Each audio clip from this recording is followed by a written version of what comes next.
Sheraton میں محفل موسیقی کا اہتمام کیا جا رہا تھا۔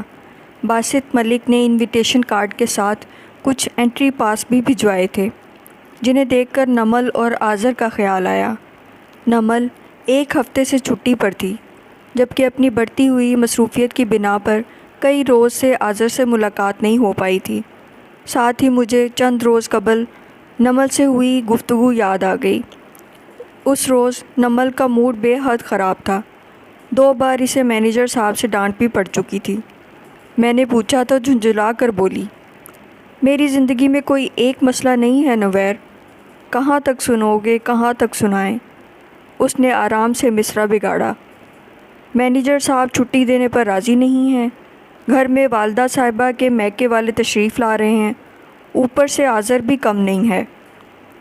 تمہیں پتہ ہے اب اس نے کیا کیا ہے؟ میں سوالیہ نظروں سے اس کی طرف دیکھنے لگی، اور نمل نے جو بتایا اسے سن کر میرا بھی دل چاہا کہ اپنا سر پیٹ لوں۔ نمل تو ناراضگی میں حق بجانب تھی۔ میں نے کارڈ اور پاس ایک طرف رکھ کر نمل کو فون ملایا، لیکن نمل کا سیل فون آف ملا۔ لینڈ لائن پر کال کی تو پتہ چلا کہ وہ گھر پر نہیں تھی۔ میں نے مہمانوں کی بابت پوچھا تو اس نے بتایا کہ سب لوگ جا چکے ہیں، صرف لئیک ماموں ہمارے ہاں ٹھہرے ہوئے ہیں۔ میں نے آذر کو کال ملائی۔ نمل سے تمہاری بات کب ہوئی تھی؟ میں تو کب سے ٹرائی کر رہی ہوں، لیکن اس کا سیل آف ہے۔ 10 روز پہلے بات ہوئی تھی، آج اس کا سیل آف ہے تو میں کیا بتا سکتا ہوں؟ 10 روز پہلے؟ میں نے تعجب سے دہرایا۔ رومیو جولیٹ نے 10 روز ایک دوسرے سے بات کیے بغیر صبر کیسے کر لیا؟ میں نے شرارتی انداز میں پوچھا۔ تمہیں پتہ تو ہے جولیٹ کتنی نخریلی اور جھگڑالو ہے، ناراضگی اور غصہ تو اس کی ناک پر ہوتا ہے۔ اس نے بھی میرے انداز میں کہا۔ تم نے حرکت ہی ایسی کی ہے آذر کہ نمل اپنی ناراضگی میں بالکل حق پہ جانب ہے۔ تمہیں کیا ضرورت تھی اچھی خاصی نوکری چھوڑ کر شیف بننے کی؟ تم سے کس نے کہا میں نے نوکری چھوڑ دی؟ آذر کو جیسے میری باتیں سن کر دھچکا لگا تھا۔ کون بتائے گا؟ نمل کا تو دماغ خراب ہے، وہ جھنجھلا کر بولا۔ میں نے اسے ساری بات تفصیل سے بتائی تھی۔ پھر بھی نویر، میں نے جاب چھوڑی نہیں ہے، کچھ عرصے کی چھٹی پر ہوں۔ ایک انٹرنیشنل ریسٹورانٹ کی چین کھل رہی تھی، وہاں کچن سٹاف کی ضرورت تھی۔ میں جسٹ فار فن انٹرویو دینے چلا گیا۔ بلیو می نویر، میں یوں ہی چلا گیا تھا وہاں، مستقل ملازمت کا ارادہ نہیں تھا میرا، کیونکہ آج کل ریسٹورانٹ میں بھی صرف تجربے کی بنیاد پر نوکری نہیں ملتی، ڈگری چاہیے ہوتی ہے، جو نمل بیگم کی مہربانی سے مجھے تاحال نہیں مل سکی۔ اس کے باوجود بطور اسسٹنٹ شیف میرا سلیکشن ہوا ہے۔ سیلری پیکیج اچھا ہے۔ میں نے سوچا نعمت کو ٹھوکر مارنا کہاں کی عقل مندی ہے۔ اس کی آواز خوشی سے بوجھل ہو رہی تھی۔ یہ کام کرنا کتنا بڑا خواب تھا میرا، اب غیر متوقع طور پر اس خواب کو پورا کرنے کا موقع مل رہا ہے تو میں کیوں فائدہ نہ اٹھاؤں؟ نمل یہ بات نہیں سمجھ رہی کہ جس کام کو کرتے ہوئے میں دلی خوشی محسوس کر رہا ہوں، اسے چند مہینے کر لینے میں کیا برائی ہے۔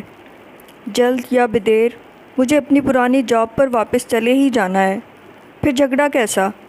دل کی خوشی کے بغیر جب انسان کوئی کام کر رہا ہوتا ہے تو اس کی سیٹسفیکشن نہیں ہو پاتی، اور سیٹسفیکشن کے بغیر روبوٹ کام کرتے ہیں، انسان نہیں۔ مجھے لگتا ہے میں پچھلے کئی سالوں سے نیلسن کے سجے سجائے آفس میں بیٹھا روبوٹ کی طرح کام کر رہا ہوں، دل کی خوشی اور سیٹسفیکشن کے بغیر۔ نمل سے کہو جو میں کرنا چاہتا ہوں کر لینے دے، صرف چند مہینوں کے لیے اسے ایک محفوظ اور خوشحال مستقبل فراہم کرنا میری ذمہ داری ہے۔ میں کیسے کروں گا؟ یہ بھی میری ذمہ داری ہے۔ پھر نمل کی ناراضگی اور خدشات کس لیے ہیں؟ وہ بے حد اکتایا ہوا اور ناسمجھی سے بول رہا تھا، جیسے بڑی دقتوں کے بعد بھی نمل کا ذہن نہ پڑھ پا رہا ہو۔ میں تمہاری ہر بات مانتی ہوں آذر، لیکن تم دونوں کب تک ایسی باتوں پر جھگڑتے رہو گے؟ ایک مرتبہ بیٹھ کر ان معاملات کو سلجھا کیوں نہیں لیتے؟ میں نے مخلصانہ انداز میں کہا۔ یار نویر، یہ تو بڑے عام قسم کے جھگڑے ہیں جنہیں ایک نہ ایک دن سلجھ ہی جانا ہوتا ہے۔ خصوصاً اگر محبت ہو تب تو ضرور ہی سلجھ جاتے ہیں۔ تم بے فکر رہو، میں نمل کو منا لوں گا۔ نمل کی طرح آذر کی شکایات بھی ہنوز تھیں، لیکن دلچسپ بات یہ کہ ان کے پاس ان شکایات کا توڑ بھی تھا، جس کا نام تھا محبت۔ میں نے سب سنا اور گہری سانس بھر کر فون بند کر دیا۔ اے عشق ہمیں اتنا تو بتا، انجام ہمارا کیا ہوگا؟ تقدیر بتا اب اس سے برا انجام ہمارا کیا ہوگا؟ سارے میں منی بیگم کی دلکش آواز نے سما باندھ رکھا تھا جب سارا نے میرے قریب بیٹھتے ہوئے مجھے باسط کا پیغام دیا۔ سر باسط تمہیں باہر بلا رہے ہیں۔ میں سر ہلا کر غزل سنتی رہی کہ یہ غزل میری بہت پسندیدہ تھی، پھر افیرہ کو بتا کر حال سے باہر آ گئی۔ میری توقع کے برخلاف افیرہ فوراً میرے ساتھ آنے پر راضی ہو گئی تھی اور اب بہت لطف اندوز بھی ہو رہی تھی۔ باسط کو میں نے برآمدے میں کھڑے دیکھا تھا۔ میرے قریب پہنچنے پر وہ جو اطمینان سے سگریٹ پی رہا تھا، اس نے سگریٹ فوراً بجھا دی۔ مجھے اس کا یہ انداز اچھا لگا۔ باسط بلا شبہ بہترین انسان تھا اور مجھے اس کی کچھ عادات بہت ہی پسند آئی تھی۔ اپنے کام سے بے حد لگاؤ ہونے کے ساتھ ساتھ وہ بہت تہذیب یافتہ اور مہذب بھی تھا۔ آپ نے مجھے بلوایا تھا باسط؟ اتنے دن ساتھ کام کرنے کی بنا پر تھوڑی بہت بے تکلفی تو پیدا ہو ہی چکی تھی کہ میں اسے نام سے پکارتی۔ معذرت چاہتا ہوں کہ آپ کو زحمت ہوئی، اس نے جھیمتے ہوئے کہا۔ معذرت کی تو خیر کوئی بات نہیں، لیکن میں غزل انجوائے کر رہی تھی۔ پتہ نہیں منی بیگم کو لائیو سننے کا موقع دوبارہ ملے نہ ملے، میں نے خوش دلی سے کہا تھا۔ منی بیگم آپ کو بہت پسند ہیں؟ بہت، میں نے گرل پر بازو اٹکا کر کھڑے ہوتے ہوئے کہا۔ میرے پاس ان کا سارا کلیکشن ہے، آج آٹوگراف بھی لے کر جاؤں گی۔ بائی دا وے، مجھے یکدم خیال آیا، آپ باہر کیوں کھڑے ہیں؟ اس قدر خوبصورت غزلیں گائی جا رہی ہیں اندر۔ بس یوں ہی، وہ دو لفظی جواب دیکھ کر سامنے دیکھنے لگا۔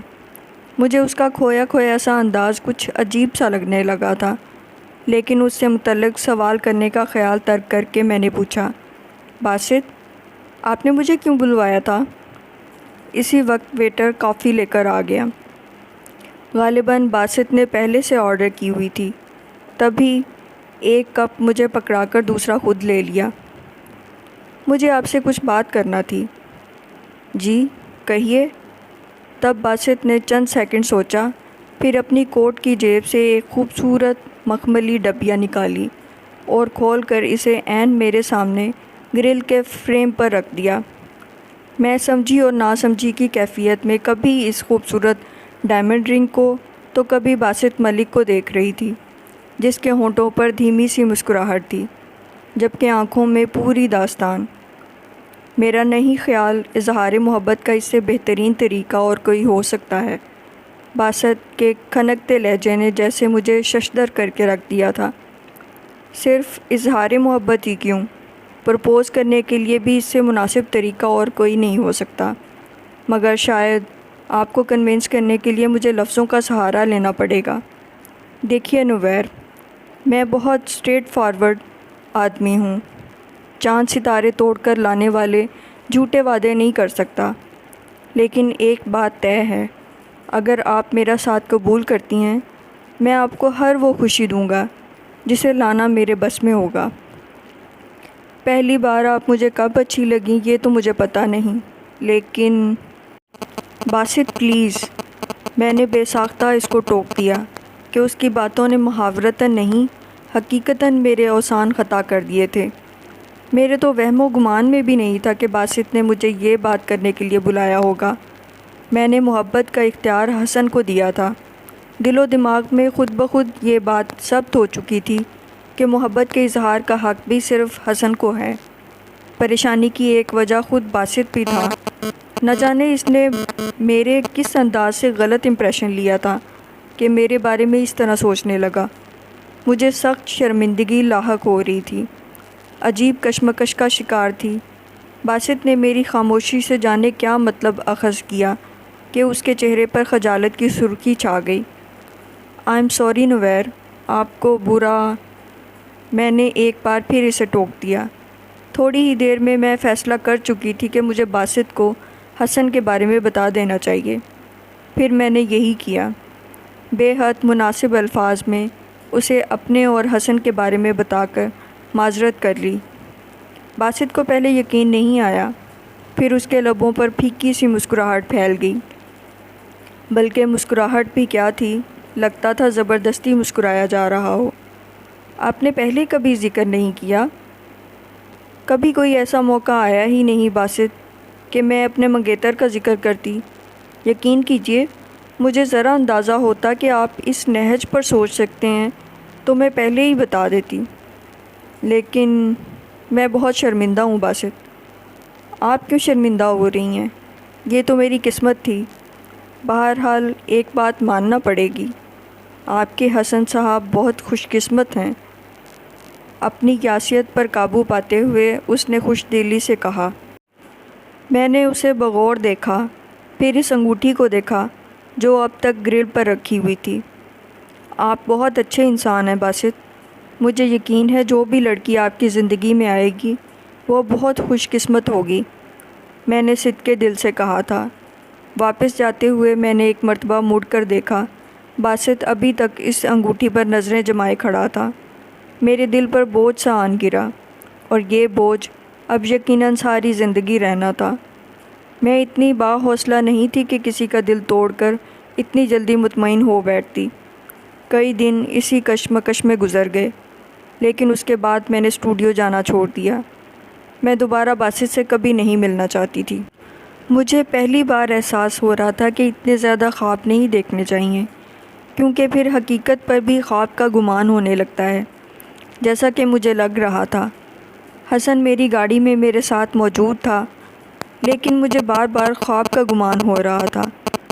یہ خواب نہیں تھا، حسن میرے ساتھ موجود تھا، ایک اٹل اور میری زندگی کی سب سے خوش کن حقیقت کی طرح۔ یہ میری زندگی کا سب سے بہترین دن تھا۔ حسن کی خواہش تھی کہ اسے ریسیو کرنے کے لیے میں آؤں۔ دل سے میں بھی یہی چاہ رہی تھی، لیکن خود سے کچھ کہنا بھی مناسب نہیں لگ رہا تھا۔ پہلی بار میرا دل چاہ رہا تھا کہ کاش میں منگیتر کی بجائے حسن کی بیوی ہوتی۔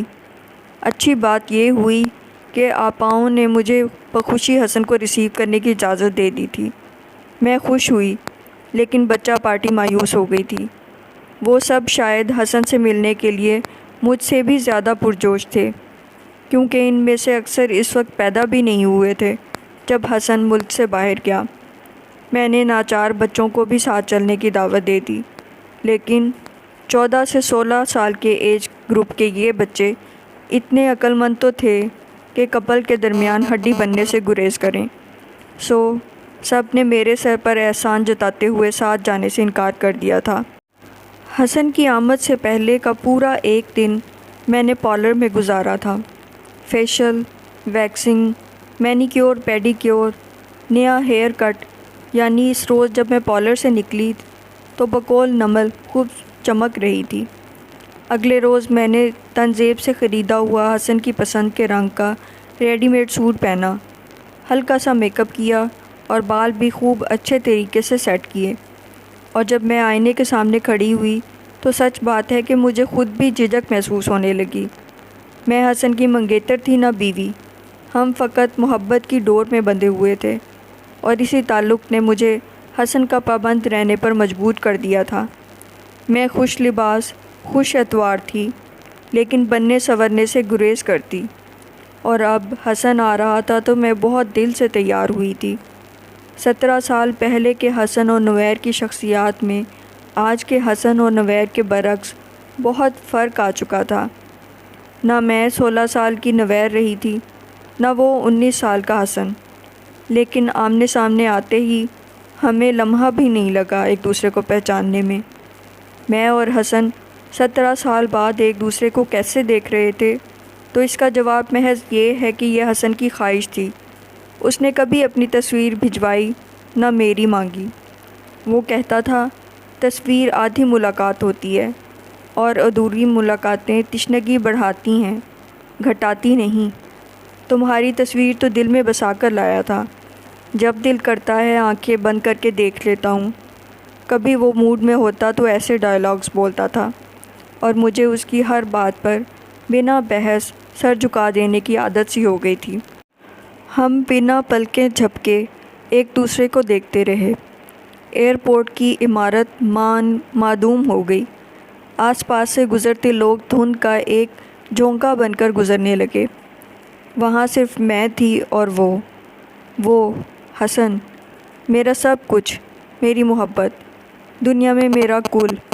میں نے 17 سال اس کا انتظار کیا تھا۔ میرے ہاتھ جب بھی دعا کے لیے اٹھتے، پہلے اور آخری دعا حسن کے نام ہوتی۔ میں اس کے مصائب ٹل جانے کی منتیں مانا کرتی تھی۔ وہ میری محبت تھا، نہیں، وہ میرا عشق تھا، میرا دیوتا تھا، میرا سائیں تھا، وہ میرا سب کچھ تھا، سب کچھ۔ میں اسے 17 سال بعد دیکھ رہی تھی، یا شاید میں اسے پہلی بار دیکھ رہی تھی، کیونکہ جب وہ جا رہا تھا میں نے تب بھی اسے غور سے نہیں دیکھا تھا۔ اس شام جب سورج غروب ہونے کا وقت تھا اور حسن اس رخ سے کھڑا تھا کہ اس کے عقب سے نکل کر اس معدوم ہوتے سورج کی تیز کرنیں میری آنکھوں میں گھس گئی تھیں، جب آنکھیں دیکھنے کے قابل ہوئیں تو وہ محبت کا تاثر چھوڑ کر جا چکا تھا۔ وہ میری تصویر دل میں بسا کر لے گیا تھا، مگر میرے دل میں اس کی تصویر نہیں تھی، صرف اس کا تصور تھا۔ میں اسی تصور کی محبت میں مبتلا تھی، اور میرا تصور مجسم ہو کر میرے سامنے کھڑا تھا۔ میری آنکھوں سے آنسو بہنے لگے، اور مجھے پتہ بھی نہیں چل سکا کہ یہ آنسو کب میرا چہرہ بھگوتے چلے گئے۔ پتہ نہیں یہ خوشی کے آنسو تھے یا اس کے بغیر گزارے ان 17 سالوں پر محیط صبر آزما ہجر کی تکلیف کے۔ میں نے حسن کے چہرے پر مسکراہٹ کی کرنوں کو پھیلتے دیکھا، پھر وہ چند قدم چل کر میرے قریب آیا اور دونوں ہاتھوں کی ہتھیلیوں سے میرے آنسو پونچھ ڈالے۔ میں نے آنکھیں موند کر اپنی پیشانی اس کے کندھے سے لگا دی اور اس درد کو آنکھوں سے بہہ جانے دیا جو اسے سامنے پا کر دل کی سرزمین پر پھیل رہا تھا۔ حسن کے دونوں ہاتھ مجھے محبت سے سمیٹے ہوئے تھے۔ میں اس کا لمس محسوس کر سکتی تھی۔ وہ ایک حصار تھا جس کے دائرے نے مجھے محفوظ کر دیا تھا۔ مجھے ارد گرد کی پرواہ نہیں تھی، مجھے کسی کی پرواہ نہیں تھی۔ لوگ ہمیں دیکھ رہے ہوں گے، اشارے کر رہے ہوں گے، مگر میں کسی سے خائف نہیں تھی۔ حسن میرا آدم تھا اور میں اس کی حوا۔ میں اس کی پسلی سے تخلیق ہوئی تھی۔ جنت میں ہم اکٹھے رہتے تھے۔ پھر شرم لاج کیسی؟ خوف کس کا؟ دنیا کا؟ دنیا والوں کا؟ ارے لوگو، یہ میرا جنت کا ساتھ ہے، اور جب یہ میرے ساتھ ہے تو دنیا ہی میری جنت ہے۔ میری روح خوشی اور سرشاری سے جیسے دیوانی ہوئی جا رہی تھی۔ تبھی کسی منچلے نے سیٹی بجائی۔ میں سٹپٹا کر حسن سے دور ہو گئی، حیا سے لال پڑ گئی۔ میری روح بھول گئی تھی کہ یہ دنیا ہے، اور یہ دنیا جنت کا پڑاؤ ہو سکتی ہے مگر جنت کبھی نہیں ہو سکتی۔ روح تو اپنے ازلی ساتھی کے سینے سے پیشانی ٹکائے اپنی تنہائی کے دن یاد کرتی تھی۔ زمانہ نہ جانے کیا سمجھا۔ میں نے کہیں قریب سے خود پر کہے لپکتے ہوئے محسوس کیے۔ خفت سے سر جھکا کا جھکا رہ گیا۔ تم بالکل نہیں بدلی ہو نویر، بالکل ویسے کی ویسی ہو جیسے 17 سال پہلے تھی، چھوٹی سی بچی، اس نے کھنکتے لہجے میں میرے آنسوؤں کا مذاق اڑاتے ہوئے کہا تھا۔ میں روتے ہوئے مسکرا دی۔ 17 سال پہلے میری بصارت تو شاید یہیں رہ گئی تھی، آج تمہیں دیکھ کر میری آنکھوں کی تسکین ہوئی ہے۔ میں نے سر اٹھا کر دیکھا، حسن کے لبوں پر مسکراہٹ تھی۔ وہ جذب سے بول رہا تھا اور اس کی والہانہ نظریں میرے چہرے کے ایک ایک نقش کو جذب کر رہی تھیں۔ میں نے فوراً پلکیں جھکا لیں، لیکن لرزتی پلکوں کے باوجود میں اپنی بے ساختہ مسکراہٹ روک نہیں پائی۔ پھر مسکراہٹ بے ساختہ ہنسی میں بدل گئی۔ وہ شخص جس کی محبت میں آپ پور ڈوبے ہوں، اس کے منہ سے ایسی باتیں سن کر کیسا لگتا ہے؟ محبوب کا اظہار، اس کا والہانہ پن، وہ اسم ہوتا ہے جو عورت کے وجود کو روئی کے گالے میں ڈھال دیتا ہے، اور عورت تفکرات زمانہ سے آزاد ہو کر ہلکی پھلکی ہو کر ہوا میں اڑنے لگتی ہے۔ بارش کی ننھی انچھوئی بوند بن کر فضا میں تیرنے لگتی ہے، پانی کی نازک لہر بن کر بہنے لگتی ہے، اور یہ ایک ایسا دل فریب احساس ہوتا ہے جس کا کوئی نعم البدل ہو ہی نہیں سکتا۔ حسن میری ہنسی میں شامل تھا، وہ میرے ہر جذبے، میرے ہر احساس میں برابر کا شریک تھا۔ میں زمانے کی نظروں سے خائف ہو کر اس سے دور رہتی تھی، لیکن اسے زمانے کی پرواہ نہیں تھی۔ وہ دنیا کی آنکھوں میں آنکھیں ڈال کر اپنے دل کی ماننے پر یقین رکھتا تھا۔ تبھی اس نے میرا ہاتھ تھام لیا اور دوسرے ہاتھ سے ٹرالی دھکیلتے ہوئے ہم ایئرپورٹ کی عمارت سے باہر آ گئے۔ روڈ کراس کرتے ہوئے میں نے اس کا ہاتھ اپنے دونوں ہاتھوں سے مضبوطی سے پکڑ لیا۔ میں سچ مچ چھوٹی سی بچی بن گئی تھی، اور اب ہم ساتھ ساتھ تھے، اور میں گردن موڑ موڑ کر اسے دیکھ رہی تھی۔ میرے سیل فون پر بار بار منیزہ آپا کے گھر سے کسی نہ کسی کی کال آ رہی تھی۔ وہ سب حسن سے رابطہ کرنے کے لیے بے چین تھے۔ تنگ آ کر حسن نے ڈیش بورڈ سے سیل فون اٹھا کر آف کر دیا۔ کیا کر رہے ہو حسن؟ گھر میں سب پریشان ہو جائیں گے، ایک بار اٹینڈ کر کے کہہ دو ہم بس پہنچ رہے ہیں۔ میں نے جلدی سے اسے فون آف کرنے سے روکا۔ کتنی مرتبہ؟ حسن نے کہا۔ 15 مرتبہ تم کہہ چکی ہو، 16ویں مرتبہ میں بھی یہی بات کہوں گا تو کسی اور کا فون آنے لگے گا، اس لیے اب جو بھی بات ہوگی گھر پہنچ کر ہی ہوگی۔ اس نے سیل فون واپس ڈیش بورڈ پر رکھتے ہوئے کہا تھا۔ اور تم ایک کام کرو، گاڑی سائڈ پر روک کر مجھے جی بھر کر دیکھ لو، تاکہ تمہیں بار بار میری طرف دیکھنا نہ پڑے۔ گھر آرام سے چلے جائیں گے۔ اس نے یکدم میری چوری پکڑتے ہوئے کہا تھا۔ میں بری طرح جھینپ گئی۔ حسن نے کہکہا لگایا، پھر ریلیکس انداز میں بازو پھیلاتے ہوئے کہنے لگا، پاکستان آ کر بہت اچھا لگ رہا ہے، گھر والوں سے مل کر اور بھی اچھا لگے گا۔ میں نے کہا تو وہ گردن گھما کر میری طرف دیکھنے لگا۔ لیکن جتنا اچھا تم سے مل کر لگا ہے، اتنا اچھا کسی اور سے مل کر نہیں لگے گا۔ اس بات کا جواب میرے پاس نہیں تھا۔ حسب معمول مسکراتے ہوئے ہم ایک موڑ احتیاط سے کاٹنے لگے۔ ہم منیزہ آپا کے گھر سے کچھ ہی دور تھے، لیکن مجھے اپنے چہرے پر حسن کی نظریں مستقل محسوس ہو رہی تھیں۔ وہ اطمینان سے کچھ ترچھا ہو کر بیٹھا مجھے دیکھ رہا تھا۔ اس طرح کیا دیکھ رہے ہو حسن؟ میں نے اپنی گھبراہٹ پر قابو پانے کی کوشش کرتے ہوئے بے تکلفی سے کہا۔ میں دراصل تم کو دیکھ کر حیران رہ گیا ہوں، حسن نے پھر کہا۔ چند سالوں میں انسان میں تبدیلی آ جاتی ہے، لیکن تم کو دیکھ کر مجھے لگ رہا ہے میں 17 سال پہلے والی نویر کو ہی دیکھ رہا ہوں۔ صرف تمہارے بال لمبے ہوئے ہیں اور قد لمبا ہوا ہے، ورنہ تم بالکل ویسی ہی ہو جیسی میں چھوڑ کر گیا تھا، اتنی ہی انوسینٹ، اتنی ہی گریسفل۔ کاش میں اپنی آنکھوں سے دکھا سکتا۔ پھر کچھ خیال آنے پر اس نے پہلو بدلتے ہوئے جیب سے والیٹ نکالا اور والیٹ کھول کر میرے سامنے کر دیا۔ اس کے والیٹ میں میری تصویر لگی ہوئی تھی، جس میں ہنس رہی تھی اور میری آنکھوں میں پانی تیر رہا تھا۔ تصویر میں میرے بال کندھے تک آ رہے تھے۔ مجھے یاد آیا میٹرک تک میرے یہی ہیئر کٹ ہوتا تھا۔ یہ تصویر تمہارے پاس کہاں سے آئی؟ تمہیں یاد ہے نا، 9th کلاس میں اچھے مارکس لینے پر تم نے اپنی فرینڈز کو پارٹی دی تھی، تبھی میں نے چھپ کر یہ تصویر کھینچی تھی۔ والیٹ میں لگی تصویر کو محبت پاش نظروں سے دیکھتے ہوئے حسن نے فخریہ انداز میں اپنا کارنامہ بتایا۔ تم میری تصویر ساتھ لے گئے تھے؟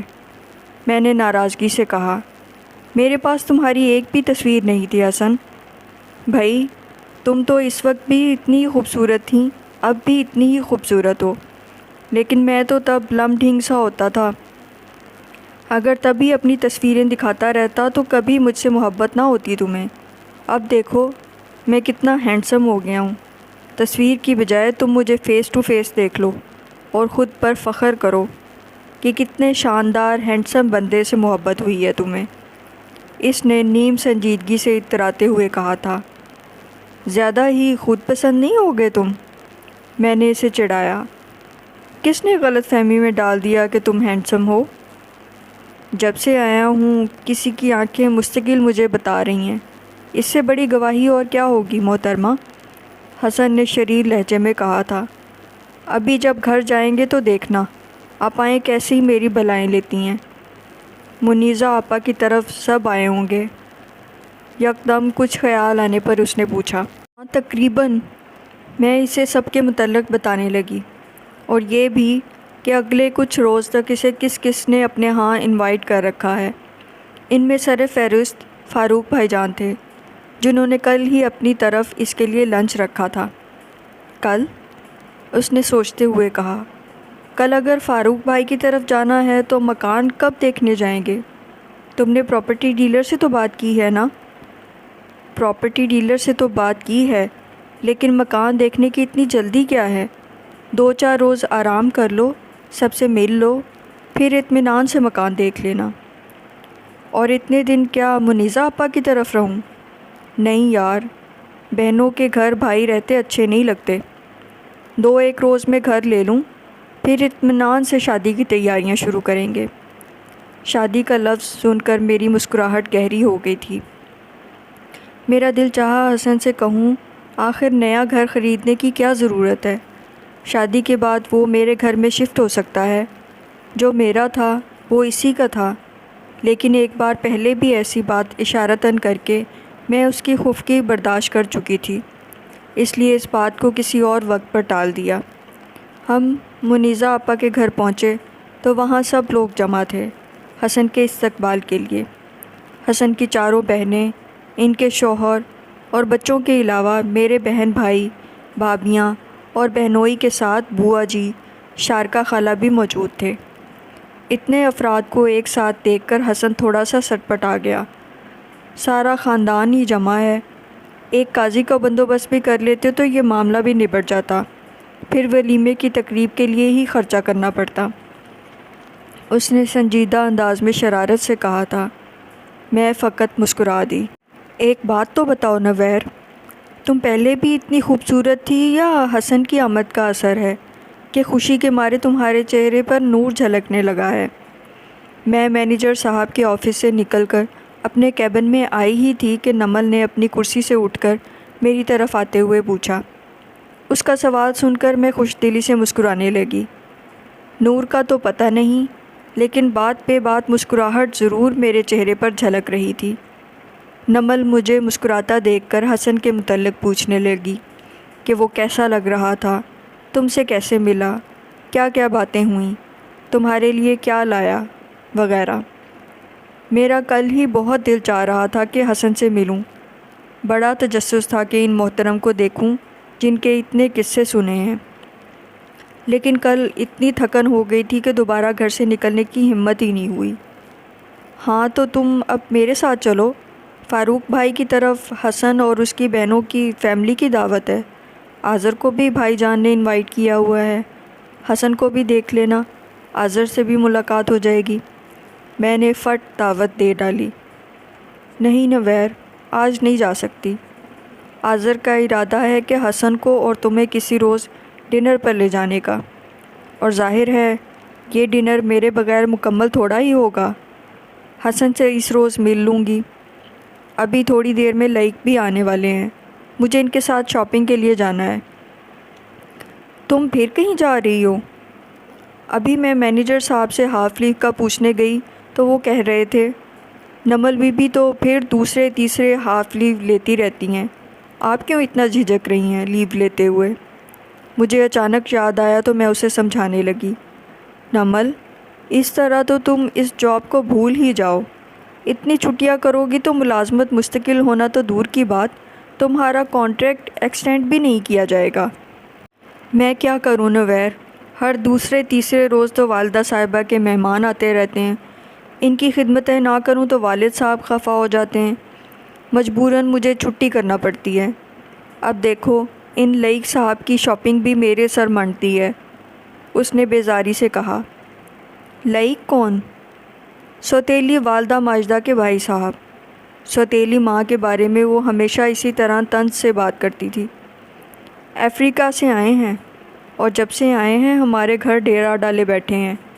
کسی دوست کی شادی میں جانا ہے اور مجھے حکم ملا ہے کہ ساتھ جا کر اچھا سا گفٹ خریدوں، کیونکہ لائق صاحب کو ایسی شاپنگ کا کوئی تجربہ نہیں۔ تم نے کب سے حکم ماننے شروع کر دیے؟ میں نے کسی قدر تعجب سے کہا، لیکن نمل ہال کی انٹرنس کی طرف متوجہ ہو چکی تھی۔